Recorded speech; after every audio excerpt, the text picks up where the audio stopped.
So what's up mga bossing? So meron tayo dito Aerox dito mga sir. So walking lang to sila bossing, no? So yung mga pyesa na install natin dito sa kanyang Aerox B2. And syempre start natin kagad yan kasi napadaan lang to sila sir at ma'am. And ayun nga, medyo nahihinaan na sila sa kanilang preno. Ayan tayo. Display natin yung kanilang Aerox B2.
B2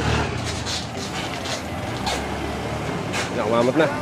Ay, mga sir, pagka gusto nyo magpa-display dito sa amin, located kami dito sa may Quirino Highway mga sir, along Quirino Highway, Barangay Malaria, Kamas. Sir yung pamunta ng SCD in Bulacan, tapos na yung papunta ng Caloocan.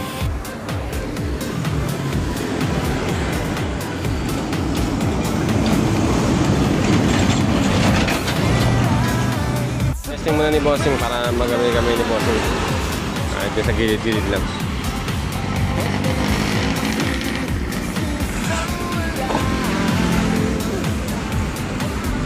Sir, kaya na? Alright, sir.